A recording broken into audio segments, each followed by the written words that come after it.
Hey everybody, Ty here. I hope everyone is doing well and has had a good first half of the month here.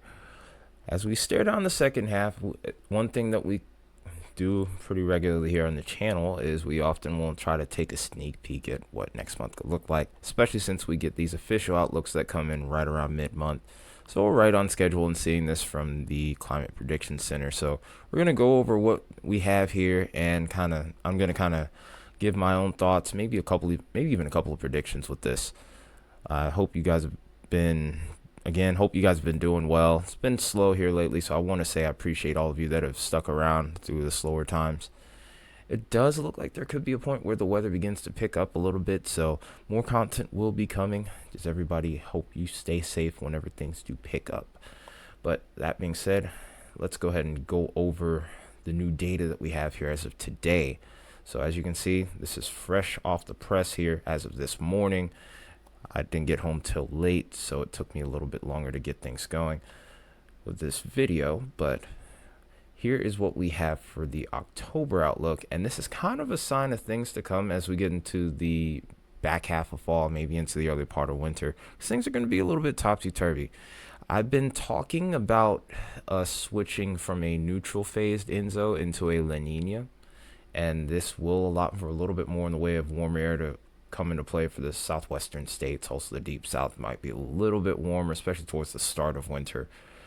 Northeast has been a little bit of an anomaly over the years, so seeing these above average temperatures, it's of minor significance, but still could be pretty notable. So nonetheless, we should always keep an eye on that.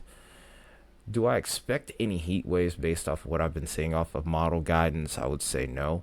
But this month is a little bit of a wild card, and you'll see what I mean as we get into more model data with this. But the general consensus right now is deep south in particular, eastern seaboard as a whole, expected to remain above average. Same thing for the western half of the U.S. here. It's really over towards the central part of the U.S. where we're kind of up in the air. And this is also where I expect the so-called battle zone to be.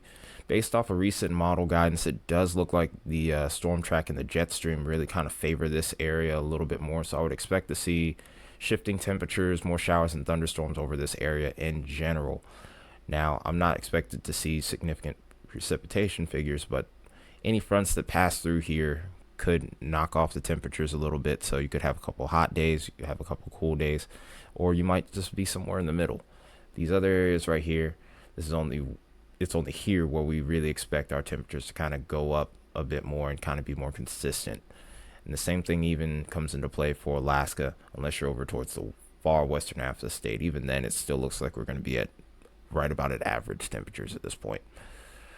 So as we go further along here and into the precipitation map, this is where we start to see that classic La Nina look begin to come into play here.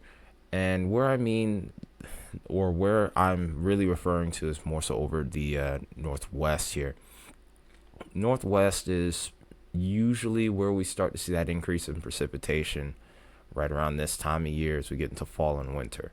This is a common El Nina or La Nina calling card here. And then also the increase of more drier conditions occurring over towards the Gulf states, the Mississippi River Basin. This is a little bit more common during this time of year as well, especially as we're starting to shift into early to mid-fall. You'll see a little bit of a dry spell kind of pop up here. So we'll be watching this for maybe drier than average conditions, potentially drought, because some of these areas haven't had much rain in a while, if at all. So we'll have to watch these areas in particular here.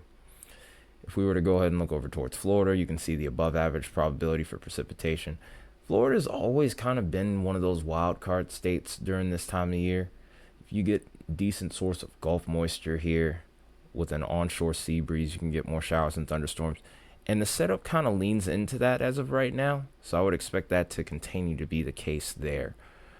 And then also looking over towards Alaska, and this is usually a great indicator for what goes on over towards the northwest. You can see towards the eastern part of the state, southeastern part in particular, where we have above average chances for precip there. So everything kind of looks like how I would expect it to as we're shifting more and more into a La Nina pattern from a neutral ENSO. So not much that I'm surprised to see if really anything at all at this point. If we were to go ahead and take a look at what our Enzo probabilities are, you'll notice that the area in the blue, the La Nina, has a much higher probability than the other two phases at this point. Whether you look at any of these first three phases where you have O in there, O obviously standing for October, you can see that confidence is pretty high, and it even kind of bleeds into the rest of the fall and even the winter season, all the way up to the 3-month phase where January begins here. So bit of a wild card here, because typically we don't see these shifts occur within the same year. A lot's kind of changed over the years. We're not going to get into the details with that. If you know, you know, and I'm just going to leave it there. But fact in the matter is, though, expect some changes here as we continue to go throughout the season, and there could be some anomalies thrown in with this as well. If we were to actually go ahead and take a look at those Enzo values and looking at the strength of our La Nina, it's as weak as it could be.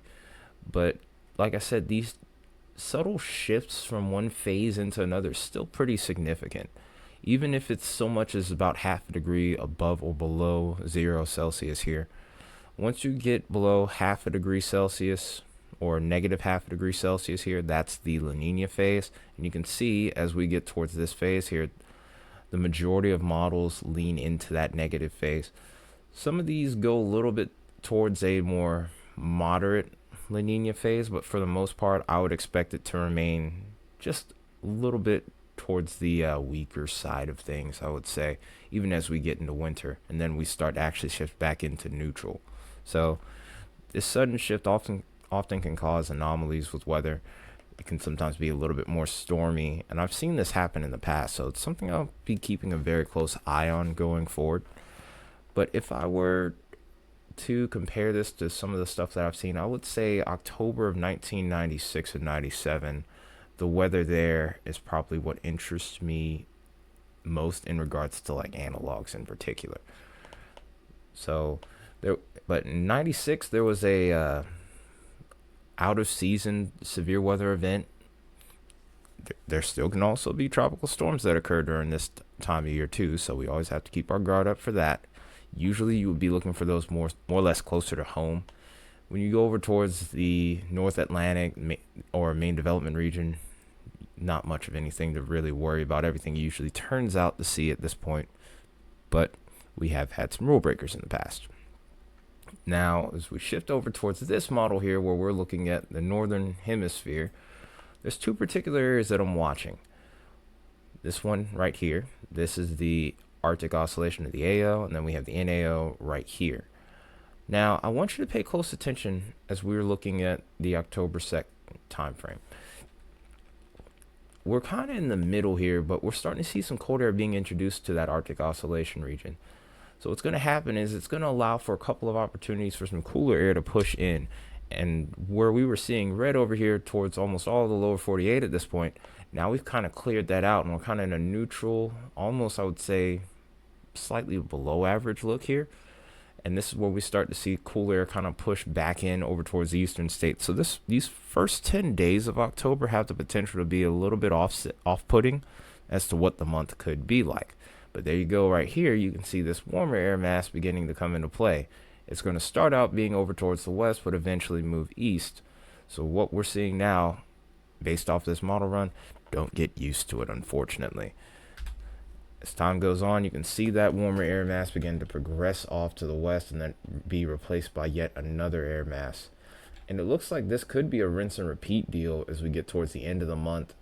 It does look like more cold air tries to introduce itself into the equation by the time we get towards the very end. But we'll have to see how things progress from there.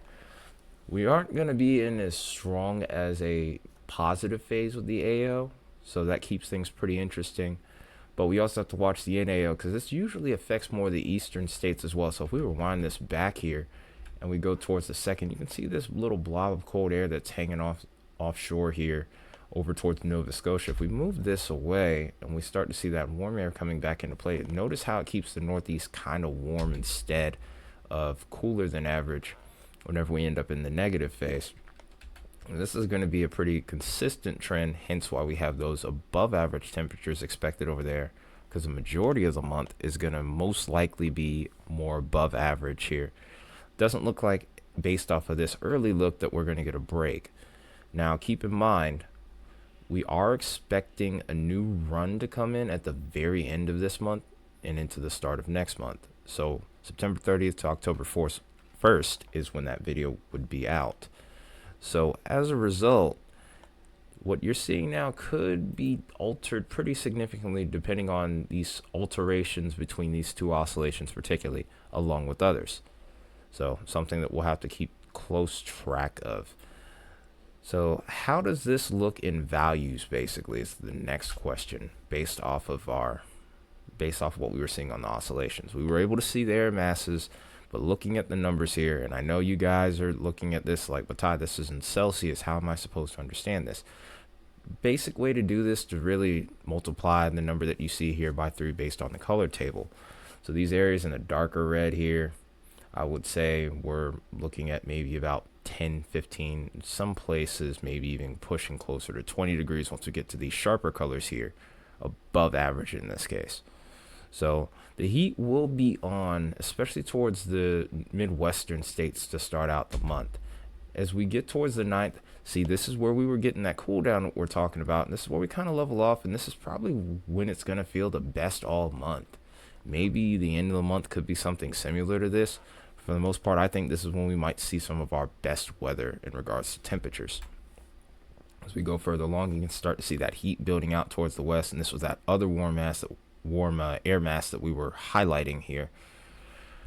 And then as we continue to go forward, we kind of level back off again towards the end of the month.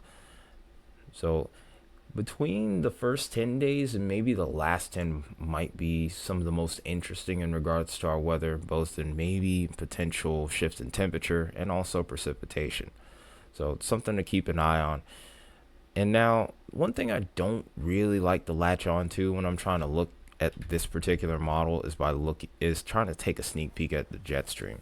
It looks like we're kind of zonal here for the most part. We see a little bit of troughing occurring towards the Rockies. So I think this is going to keep weather on more significant weather, severe weather and such on the down low starting out. But as we go further along here, it does look like we start to see a little bit more troughing, maybe over towards the Midwest. So it does kind of put me on the fence in regards to what we could see in the mid-range to even long range for potential severe weather. If you have troughing and you can get other ingredients to come together, that's when you really need to start kind of paying attention a bit. But for the most part, we're kind of shifting back and forth between a weak trough and mostly zonal flow. Zonal flow usually will mean more fair weather as a result. And then if we were to look at precipitation, it kind of highlights that as well. So we're looking at October 2nd here. These yellow areas are drier than average conditions here. The green areas are where we're slightly above average in moisture, and obviously the brighter or the sharper the color, the more significant the probability of precipitation and also the value here. So this is pretty much as follows here. The lighter shades of green is like a 1/4 inch possibly above average there, or maybe a 1/4 inch below average in the yellow. So if we go forward here, notice predominantly that most of the country is expected to be slightly below average in those first couple weeks. By the time we get towards the 16th, one area that kind of stands out a little bit along with Florida is also the Northeast and of course the Northwest. In particular, the Northwest seems to start out towards the beginning with more precipitation, and then we start to see that shift to the Northeast. So we get towards the back half of the month, we kind of shift back towards the Northwest a little bit, and then Florida kind of levels off like we mentioned earlier. We're just kind of in a more favorable pattern where I would expect to see more of that onshore flow with moisture being pumped into the peninsula region, which will create opportunities for more pop-up showers and thunderstorms. The typical Florida special, as I like to call it. So if we put all of that together, that's how we got the outlooks that we have now, which are basically these two things for now. Now, like I said, about 2.5 weeks from now, we're going to see a new run come in, and this could look entirely different. So take some of this with a grain of salt. generally speaking, I have pretty good confidence in this, and I wouldn't expect to see major changes, but just a couple of minor details could throw this whole thing awry here. Now, one thing that I'm also going to go over with you guys, and this is particularly for those weather nerds that are really interested in analogs and analytics. If I were to go ahead and look at this time frame here and look at where we are in regards to our weak La Nina and neutral Enso, there's not really too many analogs since record keeping began for what we have. So you really almost have to kind of look towards the next 3 month set here. If we were to look at October, November, December, like we're going to be right at that negative -0.4 to negative -0.5 range. If we dig around here, here's where I got my analog, which was 1996, 97 here. And this is the only thing that really comes close to the consistency in which we would be expecting in the short term. So this is how I kind of came up with my analog that I'm going with. This isn't obviously what it's going to be. But if I look up the AI on here, and I hate doing that because I couldn't really find any great maps for this, at least not fast enough to make this video. There was a significant rain event in the deep south and the southeast as well. There was also a tropical storm that impacted over towards Texas and moved all the way through Pennsylvania. And then a tornado outbreak also occurred in 96. There was also a New England rainstorm. Now, it's funny that some of these analogs match what we might see based off of this first outlook, but keep in mind again that nothing here is really etched in stone at this point. But just some interesting comparisons and some notes that I'm going to be taking as we go on in the long run. But especially if you made it to the end of this video, because this one's a little bit longer, just want to say I appreciate you guys. I appreciate all of you for tuning in either way, whether you've been here since day one or you're new here. Thank you again. But I will see you guys tomorrow with another video. We have tropics to keep an eye out for, as Gabrielle did indeed form, even though she looks a little wacky. And then we also have that winter outlook coming up too. So stay tuned for more. Until then, everyone have a wonderful rest of your evening.